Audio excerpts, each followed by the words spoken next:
The next brand for our challenge is Reckitt. They were founded in Hull and have been committed to protect, heal, and nurture in the relentless pursuit for a cleaner, healthier world for over 180 years. Reckitt sells more than 20 million trusted products to people every day. From Dettol, which was created in 1933 as a disinfectant to protect sepsis after childbirth, to E45, created in 1952, which flies off the shelves because of its great results. E45 have now launched its largest ever digital campaign in the UK, featuring 13 social media films showcasing the individual stories of British consumers using the product. There isn't a brand made by Reckitt that you and I haven't used. So it's a great privilege to introduce you to Rakesh Narayana.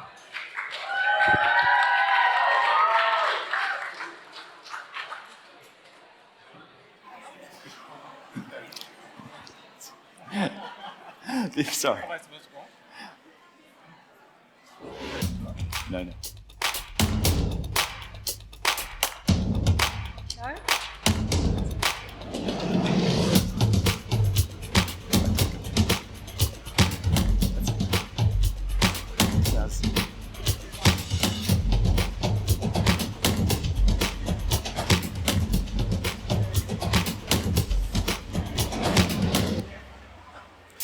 All right, here we are. Welcome back to 660. This is where you see 6 startups in 60 minutes, and you will meet Rakesh in just a few minutes. Sorry to get the anticipation out there. I know everyone's desperate to meet Rakesh.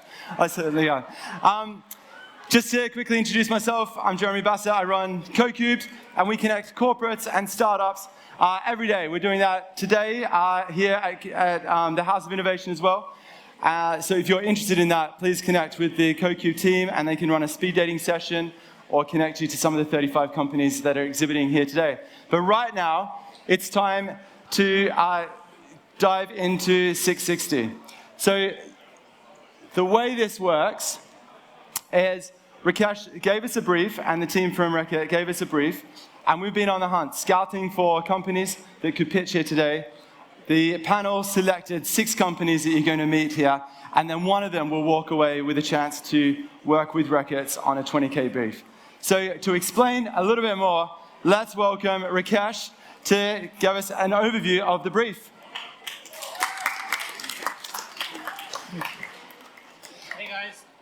Hey guys, can you hear me? Can. The mic. I'm Rakesh. This is not Rakesh to start with. My name is Rakesh. I head up the Ventures division for Reckitt. For those of you who don't know Reckitt, as you got from the intro, it's the company that makes Dettol. It's the most relevant brand today. But the most exciting brand also, it also is the company that makes Durex. Probably the crowd goes up every time I say that. It's one of the top 10 FTSE companies in the UK right now, and we're very happy to be here and have a brief at MadFest. The brief that was given to the startups was essentially to break the chain of infection. Now that sounds like typical corporate words that can ever be written on a piece of paper, but what does it mean? It means, if I'm holding this mic, if I've got COVID, I've been vaccinated, I don't have COVID, but if I do have COVID, I've spread the germs to the microphone, and the next person I pass it on to, it continues the chain of infection. So how can you use technology to break this chain of infection? So that was the brief we'd given the startups. I think there are 6 startups pitching, Jeremy? 6 startups. Super cool. So, and we'll meet all of them. I welcome all of you to ask them questions, and I think my team are all here who will definitely ask them questions. So just put your hand up and ask questions. It breaks Jeremy's process, but that's okay. Love that. And Rakesh, what are you looking for in today's startups? Like, what would be the winning company? It's a good question. So what we're looking for is 3 things. Number 1, a spectacular team. We've worked with about 100 startups now as a team, and we've realized that the idea actually matters less than the team. The team actually sometimes is the only thing that matters. So that's the first thing we look for, a super passionate team who believe in purpose. Woo! So that's one of the teams, clearly. The second thing we're going to look for is how close they are to consumers and how much they care about consumer feedback, how they've changed their business as a reflection of that. So consumer intimacy is the second thing we're going to look for. And third is whether they're a truly purpose-led business. Now, as most companies these days are trying to become triple bottom line companies, we really care about companies that are trying to do that and how they want to evolve their path to becoming a triple bottom line company. So that's the third thing we're going to look for. Okay, brilliant. Well, take a seat and we'll introduce the first company today who is making content shoppable. From Adimo, please welcome David.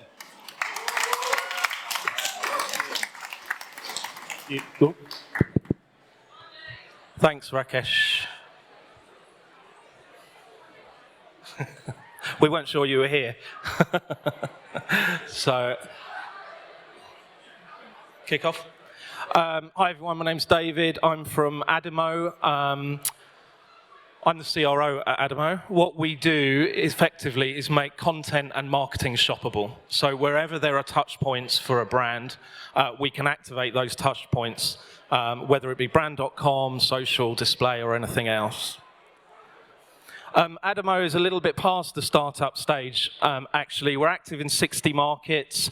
We're live in 32 different languages. We've got teams in LATAM, Middle East, APAC coming at the end of the year, and the US. We do work with a lot of global brands. Nestle, for example, we're in 130 Nestle brands globally. But what I think is probably most relevant for RB is the health brands that we also work with. So we're currently contracted with SC Johnson globally, GSK, Sanofi, Johnson & Johnson, and Teva.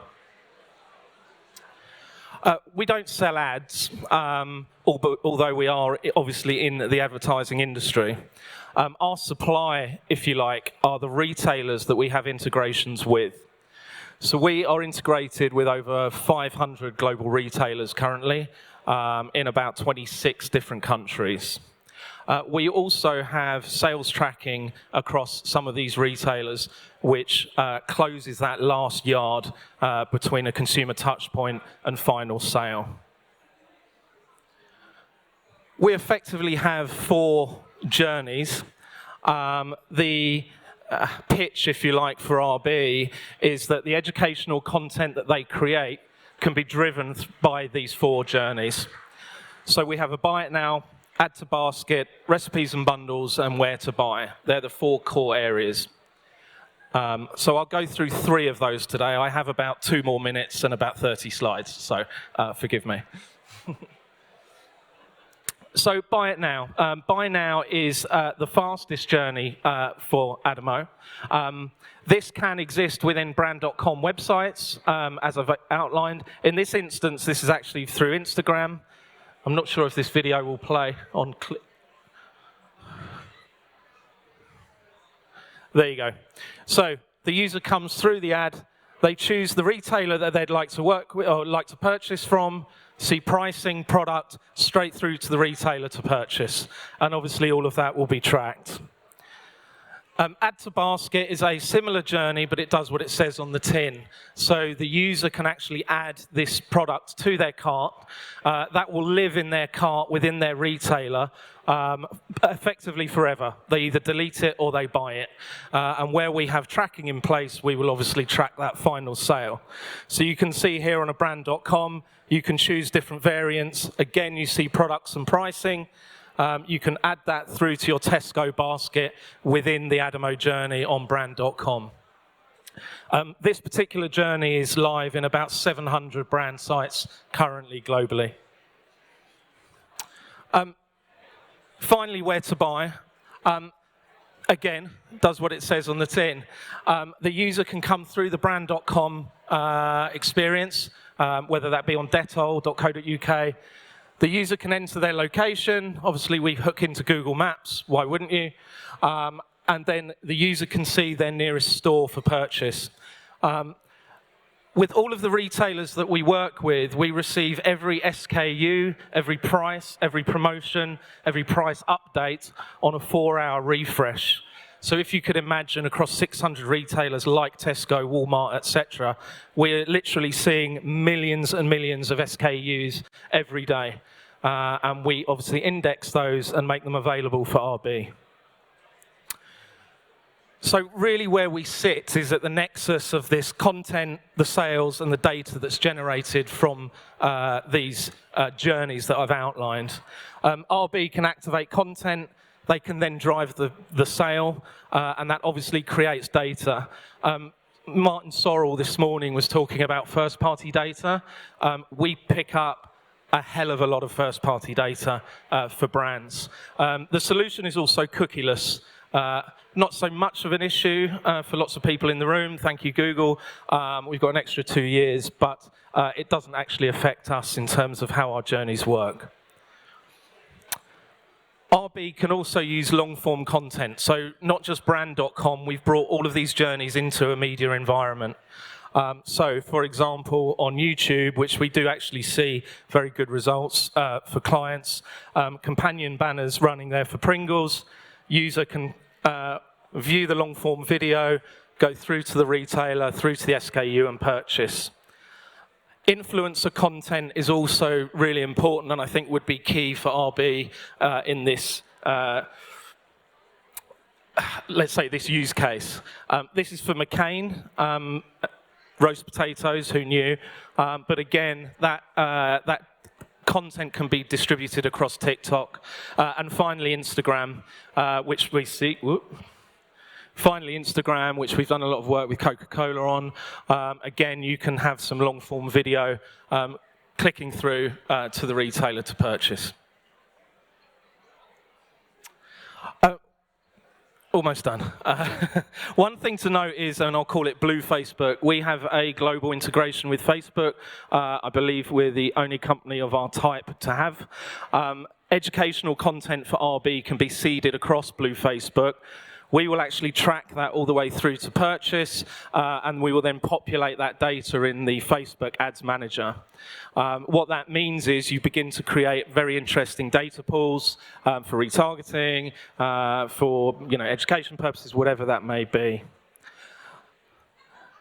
Finally, we have actually sort of branched out of these journeys. So we can work with Alexa, so people can add items to their cart using voice, shoppable packaging. We've also tested podcasts where our links have been seeded through the podcast descriptions, and also out of home. So wherever these touch points exist, we can then activate through those journeys. Finally, we pick up all of this data. That's the last slide. Thank you. Yes. Yeah, that's definitely it. Well done. All right, we are out of time for questions on this one. Thank you, David. Okay. We're going to go to the next one. It's very fast and furious. This is like startup pitch, guys. 3-minute pitch, 2-minute question. Fast and furious. So we're going to go to the next one. Our next company is Picnic, and they're doing some really cool stuff around social media. Let's not use up any more time. Let's jump straight into Picnic. Woo! There we go. Hi, Rakesh and the team at Reckitt. Thanks for the opportunity to pitch. I'm Saint from Picnic Media, I'm the MD. So I'm going to explain how Picnic can help Reckitt protect people from illness and educate your consumers via social display. So, we are Picnic. We are Picnic, the social display ad marketplace. We bring the high quality ad experiences of social media to the open web. I'm now going to take you through a few slides on what our formats are, but first of all, the key things to remember in terms of what we offer you. We offer you unique, engaging formats and inventory that is as fast and as slick as Instagram. So now I'm going to take you through 3 ways that we can deliver on your brief to educate your consumers and protect them from illness and break the chain of infection. So Firstly, our formats, our social display formats. They are unique to Picnic in that we have a suite of formats which are posts and stories, carousel and swipe right. But for the purposes of this brief, we're recommending stories and posts. All of our formats perform exceptionally well, above industry benchmarks. They deliver at least, on average, 0.4% total engagement rate, a dwell time of at least 8 seconds, and viewability of at least 75%. What's not to love about that? We can also add in for you enhanced emoji reactions as well, as shown here. And also a polls feature as well to gauge consumer interest. There's a lot of functionality and customization around our formats to allow you to tailor your messaging and therefore educate your consumers and protect them from illness. Secondly, all of our formats are served on Google's accelerated mobile pages. Google AMP is 6 times faster than standard mobile web pages. And it's also lightning fast, zero fraud, and delivers the highest quality user experience in the mobile space. The great thing for you guys at Reckitt is this will ensure that your messaging is delivered effectively and efficiently to your consumers. And then finally, all of our formats are served in premium publisher environments that are on Google's accelerated mobile pages, which will allow you to extend your reach beyond social media. We are now currently reaching out to 54 million of the UK population, which is 80%. So it's going to give you considerable reach outside of social media to help you meet the requirements of your campaigns. So, why Picnic for Reckitt? 3 simple things. We've got engaging social display formats that will allow you to educate your consumers.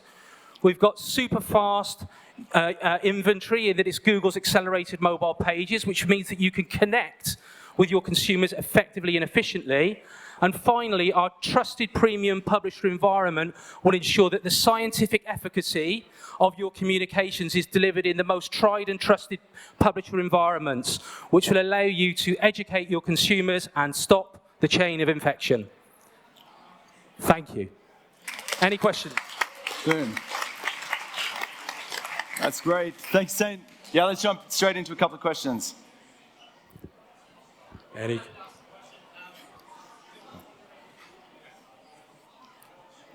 Thank you for the microphone. Could you maybe give us a sense, thank you for reading the brief, firstly, which is always nice. Could you maybe give us a sense of who your top customers are today as a company and the type of feedback you've received so far? Yeah, I'll give you the categories out of professionalism. Key categories for us are, we're very strong on entertainment. We are making really great moves now into the food sector as well. Health and hygiene, we're in conversations with competitors with regard to yourselves. But the nature of our categories are that we kind of lend ourselves to most categories, I would say that. But, the key things are, we're strong on entertainment, we're strong on food, and we're also strong on autos as well. But we're looking to break new sectors. That's the key thing for us. So working with yourselves, you could have the cake. There we go. Brilliant. Thank you, Saint. All right, that's 2 down. We got 4 to go.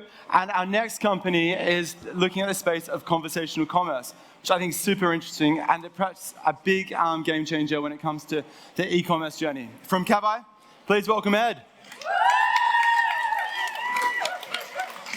Hello. I love this. Can you hear me? Yeah? Everyone hear me? Good, good. Hi, I'm Ed from Cavai. And first I want to say thank you to Reckitt for the opportunity to pitch. Today we are going to be pitching a conversational advertising opportunity, but I wanted to take a step back and give a bit of context around why conversational advertising is important. We believe at Cavai that conversational advertising will make digital advertising better. There's a lot that has improved and changed in the past 20 years, but arguably, we've not been doing enough to creatively and genuinely engage with users and use creative to engage with users. And that's what conversational advertising seeks to do. We also think that conversational ads provide a great way of being in the present with a user. So I think it's been touched on around the festival about collecting data based on past actions. With a conversation, you are in the moment, engaging with the user within multiple different ads across multiple formats. So that is what conversational advertising does. We connect advertisers to users in conversations to meet multiple advertising KPIs. So, to address the brief directly, the brief was we want to harness the power of digital and social technology to find new ways to educate consumers on how to keep themselves and their loved ones illness-free. And what we want to do is create a conversation that engages, educates, and inspires a user and puts dental front of mind when they're thinking about staying healthy.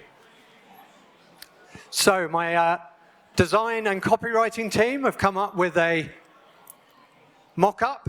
Now this is an example of a conversation that would sit within a 300 by 600 unit or a skyscraper that sits alongside relevant content on a relevant lifestyle site. But you can also build custom ads, and you can also run conversational ads with Cavai across social. So this is just a great example. You can target this ad in the way that you would a display ad for mass reach or to pinpoint users.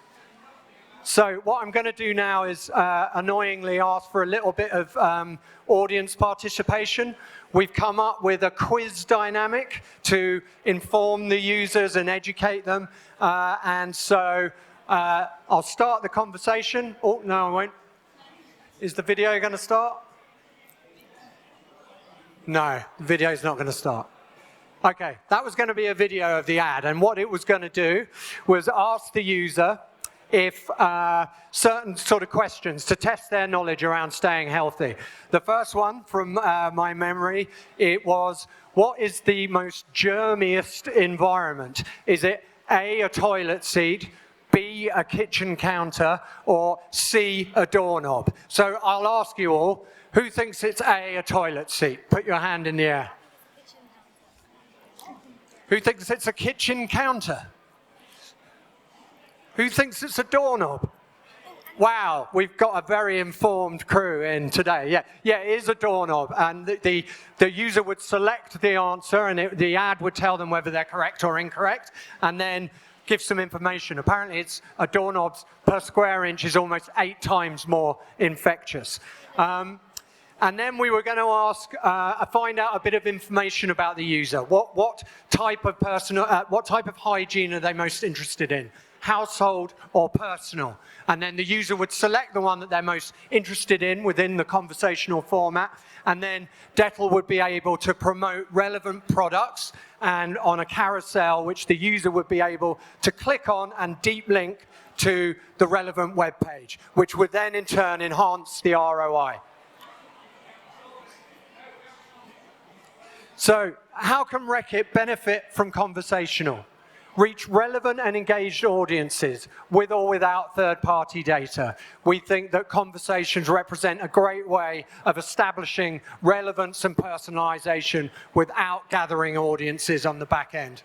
Captivate and educate audiences with interactive conversational concepts, strengthening the brand message and positioning. And then at the end of our campaigns, you can gather great insights from the answers that the audience have given at scale to further inform conversations that you run with us. And that's it.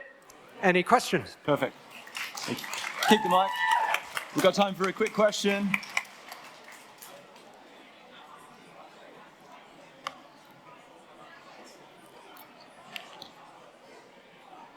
I'm not sure. Oh, yeah.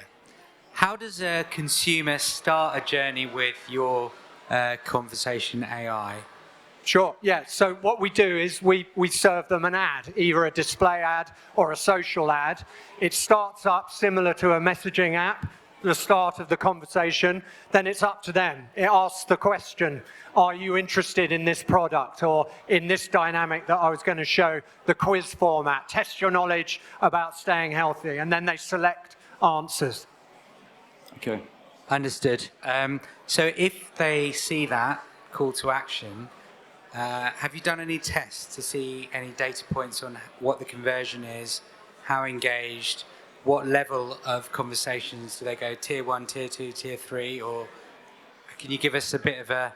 Yeah, absolutely, yeah. Well, we've run hundreds of conversational campaigns across the board to hit various KPIs, be it branding, to create that immersive experience. On average, someone who starts a conversation spends 30 seconds in the unit, or we drive performance by having them select products that suit and are relevant to them and deep linking to the relevant page. Last one. So what typically are your goals through the conversation? It really depends on... Oh, sorry, go on. Yeah, so what are your goals through the conversation, and typically how well do you convert against them? So Sure. if you can give us some of the goals and how well they convert, that would be good. Absolutely, yeah. So typically what a goal will be to filter out relevant traffic through a conversation and deep link it to the relevant part of the site and then track some kind of conversion. We've had campaigns where we've actually beat out search in terms of efficacy because of the qualification process of the users that we're sending through. Okay. And I can obviously share more detail in the follow-up, yeah. Perfect. Thank you. Thank you. Cheers, Ed. All right, so we're 3 down, 3 to go. We've looked at shoppable content. We've looked at how do you take ads and make them more personal, and we've looked at conversational commerce. Now it's time to look at sampling with an innovative approach to sampling. Please welcome SoPost, Johnny. Woo. Hello. It's a bit weird. First pitch I've given in a while where you can actually see how tall I am. I'm Johnny. I'm the founder and CEO of SoPost, and we help our partners do one thing really, really, really well. That one thing is product sampling. Our business is built on the fundamental belief that if you can get the right product sample into the right person's hands, it converts. But I'm not here to talk about myself today. I'm here to talk about Reckitt and the brief that you gave us around how we can help educate consumers. We spend a lot of time looking at your online presence, with Dettol in particular, and we actually think you do a really good job of educating people already. Whether it's on brand.com or through social, there's content absolutely everywhere. And personally, I feel very engaged and your stuff was very clear to me. However, we felt one thing was missing, because of course through the pandemic, and I think it's a trend that's going to continue for a long time now, we're spending way more time online on our devices. And the one thing that you're not offering consumers at the moment is this opportunity for trial. I've seen this in every single tube station I've walked through. I've seen them dotted around today. And this is amazing because I can actually try Dettol and I can experience the benefits for myself. No longer am I just reading about how good the product is, but I can actually experience it and take an action afterwards. And that is where SoPost comes in. We launched in 2012, and today we partner with hundreds of brands to help them run physical product sampling activities online through almost any channel. For us, we really act as the infrastructure for online sampling, and we allow our partners to plug sampling into media buys, into content, their partnerships with influencers. So you can no longer just tell people about the product and explain the benefits to them, but you can actually get a physical trial product into their hands without them ever leaving that environment. For us, it's all about getting these samples to people in a way that is very much focused on relevance, so you're not wasting samples on the wrong people. It's about data, helping you capture high-quality, opted-in, zero-party data from the right individuals. And it's all about the insights and analytics that happen afterwards. This is a slightly simplified view of what the sampling experience looks like. It starts with an activation, so that could be through your media buy, it could be through a channel of our own, through our publisher partnerships. There's that initial engagement, and then from there, there's really 5 further steps where we capture some data, which I'll come on to in a second. We do a lot of intelligent filtering of orders. One of the big challenges that brands have found when they try to sample online themselves is that it's very easy to give away a lot of product. It's a lot harder to ensure those samples are going to the right people, not just people who are looking for free stuff. So we've got some really cool technology that can actually analyze and personalize the experience that the consumer has. We take care of the distribution of samples for you as well. We have distribution hubs all over the world. We've also worked very hard to ensure that we're doing this stuff in a very environmentally friendly way. And then following that trial experience, there's a lot of work that we do to help you capture feedback. That can be through surveys. We can also capture and syndicate ratings and reviews to brand.com and the retailers that you're working with. I seem to have mucked up the order of my slides slightly, so we're going to jump around a little bit. But the big reason why our partners work with SoPost, as opposed to trying to do this themselves or working with other sampling vendors, is really based on three things. The first is that bit around relevance. We're the only sampling company out there that can actually ensure samples are going to those right individuals rather than people who are looking for free stuff. Secondly, the experience is paramount to us. We're a team of 60 people globally today. We've got a very strong engineering arm with some amazing product and UX people within that. And we ensure that every experience is brand first. SoPost very much lives in the background. And then the third thing is on the data side. Not just the names and email addresses that we capture for you. By the way, we tend to see about half of individuals do opt in. But we can help you enhance your CRM databases, and we can help you capture a ton of relevant insights through those surveys and through the reviews that come through as well. It's probably worth mentioning that in addition to the real benefits that our platform gives you, everything we do for our enterprise customers is on an account-managed basis. So not only do you have the power of the platform, but you have a very passionate, very engaged team who can help you optimize and build out these experiences as well. Whilst everything is account-managed, we have a full reporting interface. So if at any time you wanted to jump in and look at those insights, access is available, and you can drill into pretty much whatever you want. So just in summary, I'm Johnny. I'm from SoPost, and we help our partners run screwed that bit up. We help our partners run really powerful product sampling experiences online with a key focus on relevance, data, and analytics. Thank you. That's it. Well done, Johnny. All right, question from Reckitt. Hi there. 2 questions. Do you help companies actually take the product and create it into samples as well? So if we were to give you a full-size product, could you do that execution? And then the second part is, do the samples need to be worth a certain value or a certain size to actually get the right engaged consumers to request them?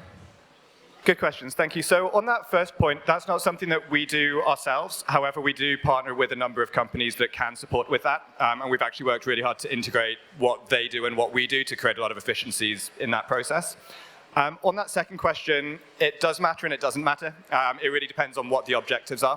One of the benefits that we have is because we're sort of processing millions of orders every month now, and we have a lot of data that compares the impact of a low-value sample versus a high-value sample. So depending on what your objectives for the campaign are, we can recommend what format is best for that.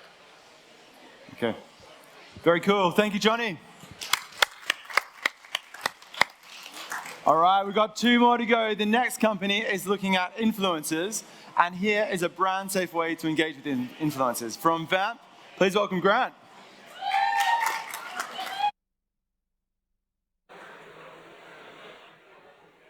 Yes, this on. Thanks to Reckitt for the opportunity. Thanks to MadFest for organizing this. It's been an awesome event so far. At Vamp, we specialize in leveraging... Come with me, tech. Come on. We can do this. Vamp leverages the amazing creativity of influencers and content creators all over social media in that 5K to 250,000 follower range. We do that through a platform that connects brands to pre-vetted, pre-contracted, brand-safe influencers all over the world.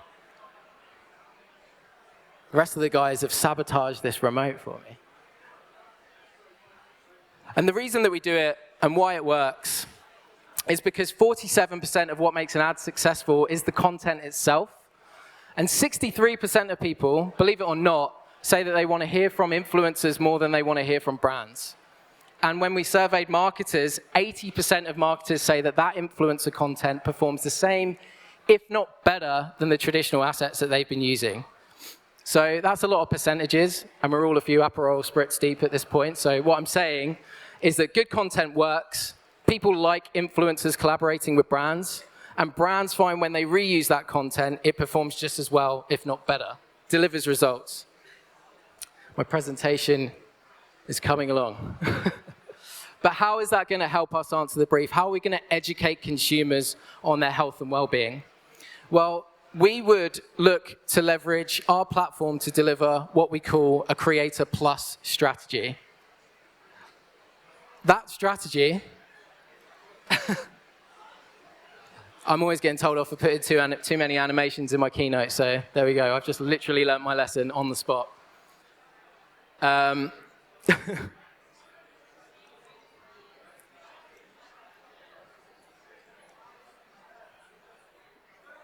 So we are going to educate consumers by doing what we call a Creator Plus strategy. And put simply, a Creator Plus strategy is where influencers actually reach out to their audience and ask them what content they want to see from Reckitt and build a content strategy around that. Now, if we take Dettol as an example, we're all about to go and navigate our post-pandemic lives, and everyone wants to do things like this in the most safe way possible. But we're going to have questions. People do have questions. How many times a day should I be using Dettol? How many times should I be washing my hands? And actually what we would do in this instance is have an influencer announce their partnership with Dettol and get their audience to actually respond to them, whether it be in stories or through polls or through DMs, and actually give them the content that they want to see and build a content strategy around that.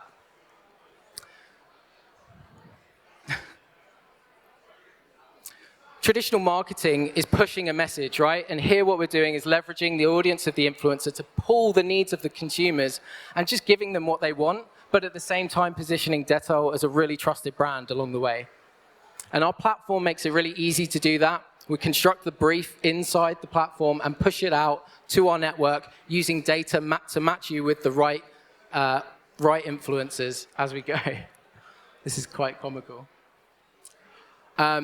So once you're matched via data, those influencers go out, they create that content, they go out to market, they go ask their audiences, and they create that content which you then approve before it even goes live. Contracting, talent payments, briefing, everything is baked into the platform, so you can run a campaign like this at pace. We actually vet every influencer on our network, not just through tech to make sure that they're legitimate, but through humans at Vamp, making sure that they're really good quality relationships they have with their audience and they're capable of creating content. And that means that you can make your selections with confidence. We have deep integrations with Facebook, Instagram, TikTok. We're able to surface all audience demographics of those influencers before you select them. If you were working with 20 influencers, you'd be able to see as a percentage how they are actually going to align with the audience you're trying to hit. And with a unique and dynamic pricing technology, we actually enable you to decide how you want to spend your budget. You could work with a few high-reaching influencers to create impact, or you could maximize your budget and work with 20 or 30 influencers to maximize the amount of content that you're producing, giving you that scale. And ultimately, on a campaign like this, we could see you working with around 20 influencers, each producing 4 pieces of content, weaving that narrative from asking the question through to getting the content that answers that question, and therefore the content that they want to see. And better than that, all of this content is going to be of high quality, easy for you to reuse on your own feeds, maximize that reach, and we can take it even further with ad-ready content that's ready for all digital channels. Thanks, guys. Thanks for bearing with me on that as well. Well done, Grant. All right, let's have one quick question from the team from Reckitt. Hi, I just wanted to ask, how is it different? How is your platform different than myself going directly through to the influencer? And also, I know, sorry, just 2 questions. How do I understand results? Within your dashboard, do you give results on how the campaign's gone with the influencers, and how do you understand success with your platform? Kind of 3 questions, sorry. Both really good questions. So the reason that we'd use a platform like Vamp, like I said, is we want to move influencer marketing away from, not away, but move it from just a function of PR to actually being a scalable engagement and social content solution. So we're not talking about one high-reaching person like a Fern Cotton doing this. We're talking about, like I said, 20 or 25 people. The platform enables you to have that level of scale. And yes, we get all of the reporting through the tech. So we are looking at not just the reach and engagement, but how many individual people are engaging with it. We give you a unique engagement rate, so not just broad-based, how many people from their follow account actually engage with it, but who saw it, who took part in the content and the campaign, and boosting it as well from there. Okay, cool. Thank you, Grant. Cool. All right, our last company is looking at the space of AR and looking at how you can use that to drive education around hygiene. So from Hoopla, please welcome John.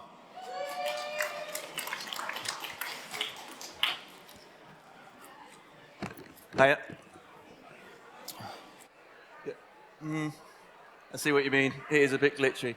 Hi, I'm John. I'm a co-founder from Hoopla. We are a immersion and interaction specialist within the digital ad space. We focus around web AR, playables, and rich media. But as you may have seen today, I'm focusing on our AR products. Why we've chosen this for Reckitt is because currently AR is the best visualization tool to enable brands to educate and inform consumers. What we can do with this is we can build immersive, rich storytelling experiences. And what's crucial about it, because it's on web, there's no friction. You don't have to download an app. You simply load it within your browser, and so you can reach the full ecosystem of the web and app environments. Obviously, there's a huge range of interactive elements you can build into this, from your face scanning technology to surface detection and all other sorts of elements. As a product standpoint, we sell this in two different ways. One is on an AR CPE model, which is done on an ad unit basis, and the other is a production basis, where we simply build the asset and hand it over. What's crucial for us on the AR CPE model is that it ensures that brands get maximum value on their investment, so that they're only paying for users that have given camera access and opened the AR engagement. And on top of that, we also do all the production and build, so you don't need suppliers with loads of assets. We can take basic branding assets and turn them into something really rich and engaging with no cost to you at all when done on a media basis. So how does all this play into Reckitt, and what have we looked to do? The key idea here is obviously the last year and a half, we've seen germs are everywhere. There's no escaping that. But how do we combat that? And how do we ensure that consumers are educated and they understand how to live their lives with better hygiene practices and don't follow bad practices set out by former US presidents or regress from the standards that they've achieved of the last few months? And what we'll do with this is we will look to create an experience that takes the user through step by step, giving them multiple choice answers based on different options. So how often do you clean your work surfaces after cooking? How frequently do you wash your hands throughout the day? And each user input builds out a personal, identifiable scenario for that user, so that when they've finished filling in all their details, they get to that end point where it will visually demonstrate within their own set environment the effects of their choices on their environment. So taking this example with litter is a great visualization tool to show you. It demonstrates how much plastic you are populating across your year. And what we do with Reckitt is essentially show you your germ spread based on your cleaning habits. And then through that, we can then use the product to educate on how to combat and improve that. There's some visualizations here that show you just as a basic concept. Obviously, like with this, it's showing surfaces, but what we can also do is if you look at your hand, it could then show the germ spread on your hand, point to a product for hand cleansing, surface cleansing, all these different points and actions. And as you grow and develop, you can utilize this across other products as well, so not just Dettol. You could, for instance, you can use your imagination how you can use this for Durex, but you can also use it for things like Calgon, Finish, for Airwick. If you cook a lot, you could see what the kind of spread is and how Airwick can kind of pollinate your area to improve and dissect on smells. And crucially, the main thing for this is that given that we sell it on an AR CPE model, you get all the production upfront free. You've got upfront a view of how many users are going to engage with your experience. And then we also give you the assets that you can then utilize across other points of media. We don't charge for that. If you need customizations, we'll do them. We may need to make some charges for that sort of thing, but you can then access them in like on pack, point of sale, on print, on out of home, and it ultimately becomes an owned brand asset. And that's it.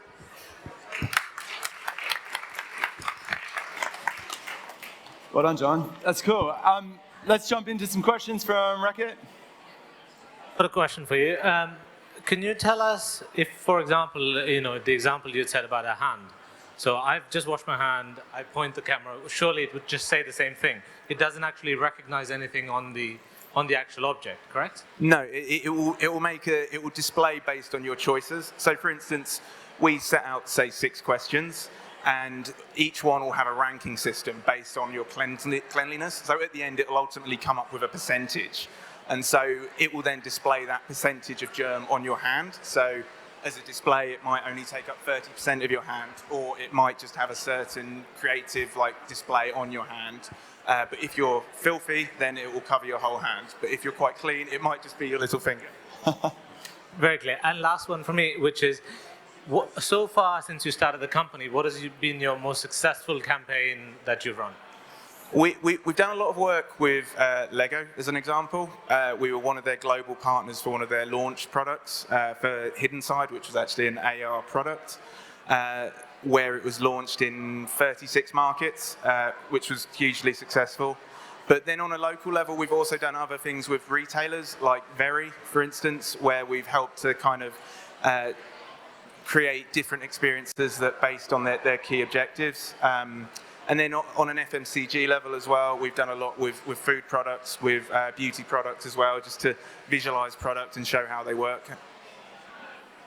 Very cool. All right. Thank you, John. Let's get Rakesh back up here, and we're going to jump into quick feedback, and then I'll get Rakesh and his team to go away and decide on the winner. So there you have it, folks. We've seen 6 companies. Come up. Pitch. Rakesh, talk me through it. We started off with Adimo, looking at their approach to making content shoppable. What were your thoughts on Adimo? What are my thoughts on Adimo? Good presentation is the only one that didn't break.